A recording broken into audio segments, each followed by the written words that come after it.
मेरे बच्चे, तुम जिस इंसान का नाम सोचकर ये संदेश देख रहे हो, जिससे तुम प्यार करते हो या तुम दोनों का रिश्ता टूट गया है, तुम दोनों की एक दूसरे से बात नहीं होती, तुम दोनों एक दूसरे से दूर हो गए हो, पर तुम जानना चाहते हो कि वो तुम्हारे बारे में क्या सोचता है। क्या उसके दिल में अभी भी तुम्हारे लिए फीलिंग्स हैं या वो तुमसे नफ़रत करता है और मूव ऑन कर चुका है। उसके दिल में चल रही एक एक बात तुम्हें बताऊंगी मैं मेरे बच्चे। तुम जिसके बारे में सोच रहे हो वो क्या फील करता है, तुम्हें लेकर क्या सोचता है, ये बताऊंगी तुम्हें। क्योंकि वह इंसान कभी अपनी फीलिंग्स नहीं दिखाता, सामने से वो तुमसे बात करने की पहल नहीं करता है, पर सच यही है कि वह इंसान तुम्हें बहुत पसंद करता है मेरे बच्चे।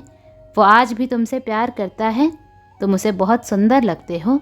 वो हमेशा छुपकर तुम्हें देखता है, तुम्हें स्टॉक करता है, तुम्हारे बारे में बात करता है, पर उसने पास्ट में कुछ ऐसी गलती की है जिस रिग्रेट में वो आज भी जी रहा है मेरे बच्चे। तभी वो तुम्हारे सामने नहीं आता है, तुमसे बात करने की कोशिश नहीं करता है, क्योंकि कहीं ना कहीं वो खुद को तुम्हारे लायक नहीं समझता है मेरे बच्चे। फिर भी वो मूर्ख तुम्हें जज करता है।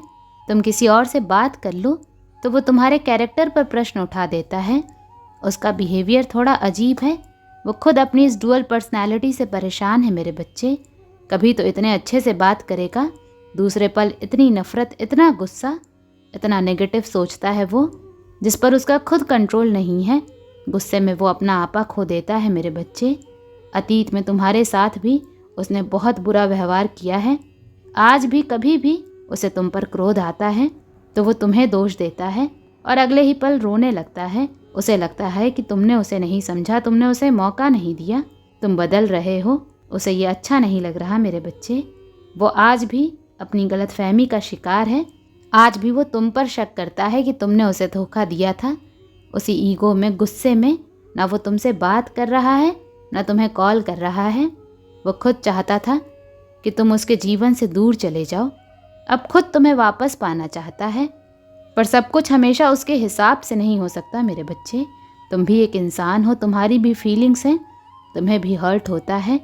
तुम्हारा जीवन हमेशा उसके हिसाब से नहीं चल सकता, ना उसे कोई हक है कि वो तुम्हें कंट्रोल करे। इस बात का रियलाइजेशन उसे अभी भी नहीं हो रहा है। अभी भी वो तुम्हारी हर आदत को जज करता है मेरे बच्चे। तुम्हें बदलना चाहता है। वो चाहता है तुम उसे कॉल करो, पहले जैसे हो जाओ, जो अब पॉसिबल नहीं है मेरे बच्चे। जब तुम्हारी कोई गलती ही नहीं है तो तुम क्यों माफ़ी मांगोगे। उसकी एनर्जी बहुत नेगेटिव है। खुद की फीलिंग्स को लेकर वो बहुत कंफ्यूज्ड है मेरे बच्चे। इतना गंदा बोला है उसने तुम्हें, जिसकी वजह से वो सामने से बात भी नहीं कर पा रहा है। उसे एंजाइटी होती है। वो तुम्हारे जीवन में वापस आना चाहता है, तुम्हें अपना बनाना चाहता है, तुम्हारे साथ जीवन बिताना चाहता है, पर वो शर्मिंदा है, सामने से कदम नहीं उठा पा रहा। तुम्हारा इंतज़ार कर रहा है मेरे बच्चे।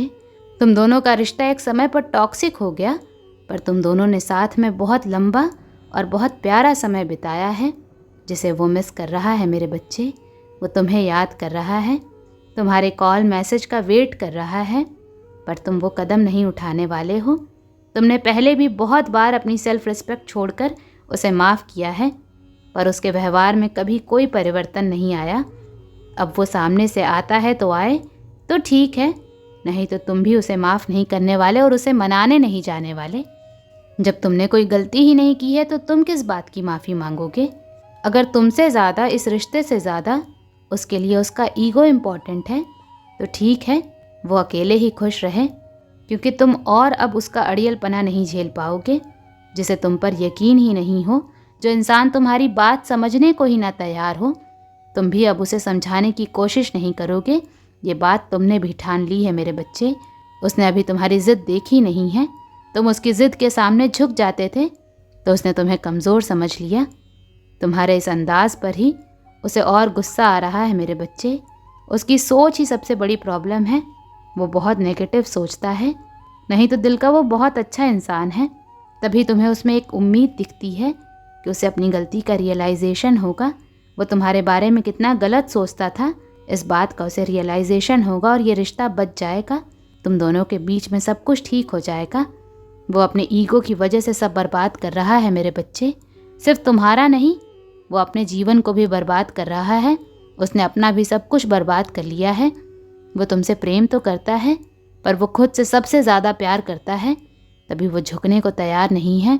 वो किसी की बात नहीं सुन पाता है।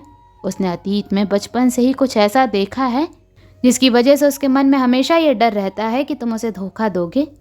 वो किसी पर यकीन नहीं करता है मेरे बच्चे, क्योंकि उसके अपनों ने ही उसे हर बार धोखा दिया है, उसके साथ छल किया है। वो तुम्हें लेकर बहुत पॉजिटिव भी है मेरे बच्चे। तुम्हारा दूसरों से बात करना उसे पसंद नहीं आता, पर तुम किसी के कैदी नहीं हो। तुम्हारा भी एक वजूद है, जीवन है, तुम्हारे भी सपने हैं जिसमें उसे तुम्हें सपोर्ट करना चाहिए। अगर वो तुमसे सच में प्यार करता है तो उसे तुम्हारे सपनों को पूरा करने में तुम्हारी मदद करनी चाहिए, ना कि तुम पर रोक टोक लगानी चाहिए। तुम भी उस कैद में वापस नहीं जाना चाहते मेरे बच्चे। उसके रोज़ के रोक टोक से, शक से तुम परेशान हो गए थे, पर तुम्हें पता है कि उसे अपनी गलती का रियलाइजेशन होगा और वो वापस आएगा, क्योंकि उसे तुम्हारी ज़रूरत है मेरे बच्चे। तभी वो हमेशा तुम्हें स्टॉक कर रहा है। वो तुम्हें बहुत पसंद करता है, फिर भी ईगो नहीं छोड़ रहा। वो तुमसे मूव ऑन नहीं कर पा रहा है मेरे बच्चे। इस बात से भी वो बहुत परेशान है कि वो तुम्हें भूल क्यों नहीं पा रहा है। उसे तुम्हारे जैसा कोई नहीं मिल रहा, तुम सबसे अलग हो। उसकी नज़रों में तुम परफेक्ट हो और तुम्हारे जैसा कोई नहीं है। देखना वो हार मानेगा, तुम्हारी जीत होगी मेरे बच्चे। उसके एटीट्यूड में चेंज देखोगे तुम। वो तुम्हें चेस करेगा और इस बार वो तुम्हें रिस्पेक्ट देगा, जो रिस्पेक्ट तुम डिज़र्व करते हो मेरे बच्चे। तो उसे अपनी फीलिंग्स शो मत करो, तुम फुल ऑन इग्नोर करो, बस खुद पर फोकस करो। इस बात से उसे सबसे ज़्यादा गुस्सा आता है जब तुम उसे इग्नोर करते हो, तो वो ये बर्दाश्त नहीं कर पाता है मेरे बच्चे। उसके मन में अब तुम्हें खोने का डर आ रहा है। उसे अपने अहम को पीछे छोड़ना ही पड़ेगा, तभी वो तुम्हारे साथ इस रिश्ते को बचा पाएगा। अब वो तुम्हें कमिटमेंट देगा, तुम्हारे पीछे भागेगा। बस उसे वो भाव मत देना मेरे बच्चे। पहली बार में अपनी फीलिंग्स शो मत करना, पहली बार में ही उसे माफ़ मत कर देना। तुम अपने पार्टनर से जो चाहते हो, उसके बिहेवियर में जो चेंज चाहते हो, वो सब कुछ करेगा वो। बस तुम अपने ऊपर ध्यान देना, उसके ऊपर ध्यान देना छोड़ दो। वो खुद को बदलेगा तुम्हारे लिए, वो अपनी सोच बदलेगा। तुम बस अपनी वर्थ समझो मेरे बच्चे, खुद की कदर करो। तुम्हारा सच उसे दिखेगा, उसे अफसोस होगा, वो दर दर भटकेगा, तुम्हारे पास आने की हर कोशिश करेगा, क्योंकि उसे तुम्हारे जैसा कोई कभी नहीं मिल सकता मेरे बच्चे। उसे इस बात का रियलाइजेशन तो हो रहा है कि ना उसे कोई इतना प्यार करेगा, ना कोई उसका इतना सपोर्ट करेगा जो तुमने किया है। उसके अपने भी उसे नहीं समझते जितना तुम उसे जानते हो। अपनी गलती का, ईगो में उठाए हर कदम का अफसोस उसे बहुत जल्द होगा। अपने बोले हर शब्द की माफ़ी वो तुमसे मांगेगा। तुम्हें दूसरों से कंपेयर करने की माफ़ी वो तुमसे मांगेगा मेरे बच्चे। तुम्हारे ऊपर हमेशा दूसरों को चुनने के लिए उसे बहुत अफसोस होगा, क्योंकि अब उसे कोई नहीं चुन रहा है। सबने उसे अकेला, हारा हुआ समझकर छोड़ दिया है, उसे यूज़ करके फेंक दिया है। अब वो तुम्हारे पास आएगा और तुम उसे अपना लो। इस बात की भीख तुम्हारे पैरों में पड़कर मांगेगा। अब उसे तुम्हारे प्यार की, तुम्हारी असली कदर समझ में आएगी मेरे बच्चे। तुम्हारी अहमियत उसे समझ में आएगी। ओम नमः शिवाय।